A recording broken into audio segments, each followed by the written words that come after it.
The courtyard is dark. Glass on the stone floor, catching what little light spills from the upper windows. A chair lies on its side, one leg snapped clean off.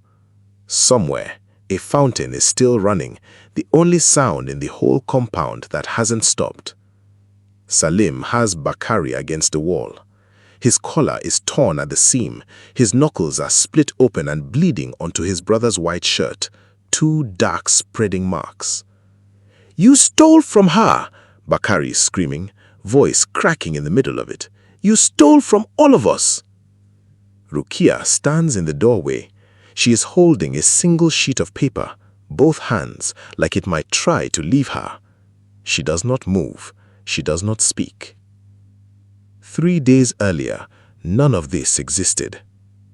Bi Zuhura Al-Lamki built an empire on clothes, 60 years. From a single stall near the harbor, a girl with a basket and a scale, to warehouses that shipped across the Indian Ocean. She buried 2 husbands. She outlived every rival who ever doubted her, and there had been many, and she had outlived every single one. She died on a Tuesday in her sleep, in the room she'd slept in for 40 years. The funeral was 3 days of white cloth and quiet wealth, the kind stone town recognizes immediately and never questions out loud. By Friday, the family sat in her study for the reading. Salim, 51, ran the company now, or believed he did, the way a man believes a chair will hold him simply because it always has. Rukia, 46, sat apart from her brothers the way she always had, in the chair closest to the window. Bakari, 41, restless, checking his phone every few minutes like something out there was chasing him and he already knew it would catch up. Mr. Harun, 64, bold, dignified, opened the folder slowly. He had been their mother's lawyer for over 20 years. He had a way of turning pages that made the whole room wait. He read the small bequests first, the household staff, a cousin in Dar es Salaam, the mosque near the harbor. Each name spoken carefully, each amount confirmed. Then he reached the company, the warehouses, the contracts, the controlling share. To Faraja Mwinyi, he read, 60%. Silence. Then Salim was on his feet, the chair scraping back hard against the floor. Who? Nobody answered. Nobody could answer. The name meant nothing to anyone in that room, nothing at all, except perhaps to Mr. Harun, whose hands did not move from the folder, not even slightly. "There's a second document," he said, carefully, sliding a sealed envelope across the desk towards Salim. "Addressed to you, marked open only if contested." Salim took it, turned it over once, his own name in his mother's handwriting on the front. Then, without a word, he walked out of the room with it still sealed in his hand. Now listen, when a man refuses to open the one envelope that could explain everything, that tells you more than the envelope ever could. He already has a guess about what's inside. Stay with me. It gets worse before it gets honest.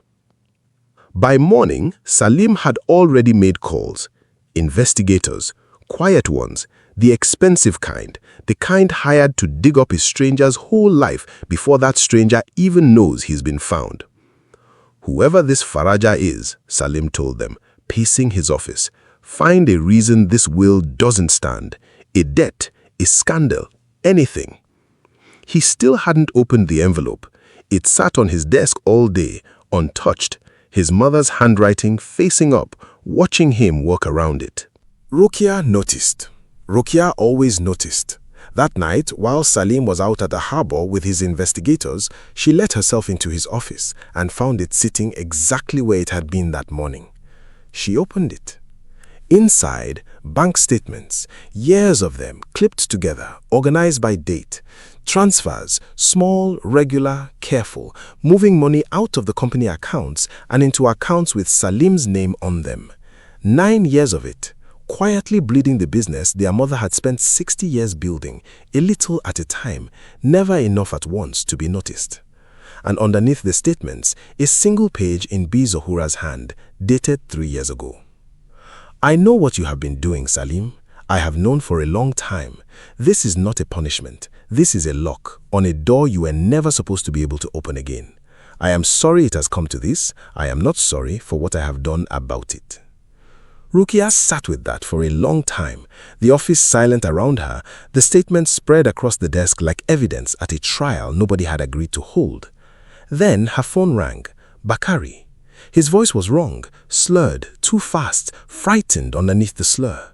They called me, he said, the investigators, tonight, asking questions about my debts, about the casino in Dar, about money I borrowed 2 years ago. Rukia, how do they know about my debts? Nobody knows about that. She didn't answer right away. She was already moving, the papers in her hand, down the stairs, out into the night air, into the courtyard. Where Salim was waiting, having just come back, still in his coat. Where Bakari arrived less than 2 minutes later, drunk, shaking, holding his own phone out in front of him like it had betrayed him personally. You did this, Bakari said, looking at Salim, his voice climbing. You sent them digging into Faraja, and they dug up me too. Me, your own brother. That's not what. 9 years, Salim. Rukia's voice, finally, breaking the quiet she had kept her entire life. Every family dinner, every argument she had let her brothers win. 9 years you took from her. And she knew. She knew the whole time, and she never said a word to either of us. Salim's face changed. Something behind his eyes simply gave way. Give me that, he said, lunging for the paper in Rukia's hand, his arm out before he'd finished the sentence. Bakari got there first, stepped between them, hands up, just trying to slow it down the way he always had, the family's softest one, the one who hated raised voices. And that is when Salim hit him. If you've ever watched a family find out exactly who someone really is, all at once, in one room with no warning, then you already know there's no coming back from a moment like that. None, not really. The glass on the floor of that courtyard will be swept away by morning. What broke underneath it won't be. Faraja Muini was found 2 days later, on Pemba Island, a short crossing from Stone Town, but a world away from it. A Clove farmer, 44 years old, quiet hands, quiet life, 3 acres he had worked for 20 years, a wife, 2 children, a small house with a tin roof he had built himself plank by plank. He hadn't asked for any of this. He didn't know until the day they came to find him that any of this existed. The truth came out slowly, the way truth does when nobody in the room wants to be the one saying it out loud. Bi Zuhura had a son before her first marriage, 1981. Her own father had decided what happened next, the way fathers did then. The child given to a farming family on Pemba. No records kept, no explanations offered to anyone, least of all to her. She never spoke of him. Not once, not to either husband, not to any of the 3 children she went on to raise. But she never stopped watching him. For decades, she funded his farm anonymously. Fertilizer, irrigation, school fees for his children, never once revealing who she was or where the money came from. He had no idea. He still doesn't fully understand it, even now. 3 years ago, the same year she discovered what Salim had been doing, she rewrote everything. 60% of the company to a man who had never set foot in Stone Town, who wanted nothing from any of them, who could never, structurally, be in a position to drain it the way her own son had. It wasn't a gift. Faraja never asked for it and never wanted it. It was a wall. When Mr. Harun explained all of this to the family, calmly, the next morning, in the same study, with the courtyard still being swept outside the window, Salim said nothing at all. He didn't argue. He didn't apologize. He simply stood, walked to his room, and by the time anyone thought to check on him an hour later, he was gone. Passport gone. The remaining cash from the company accounts gone. His car still sat in the driveway, keys on the seat, like he wanted them to know he hadn't run far, even as he disappeared completely. Nobody has heard from him since. Faraja came to Stone Town exactly once.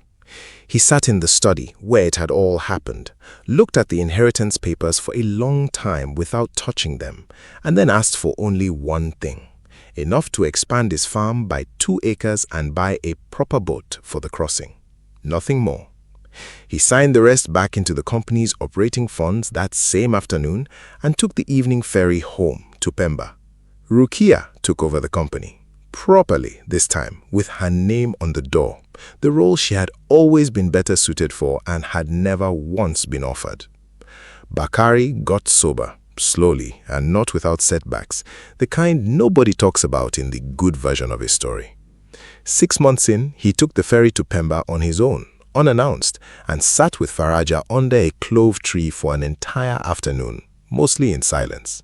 He has been back 4 times since. Nobody else has gone, not once. The courtyard was swept clean the next morning, glass gone, chair repaired and back in its place, the fountain still running exactly like it never stopped, because it hadn't, because it never does, no matter what happens around it. Bi Zuhura Al-Lamki spent 43 years protecting a company from a son she loved by quietly building up a son she had never been allowed to raise. She didn't explain it.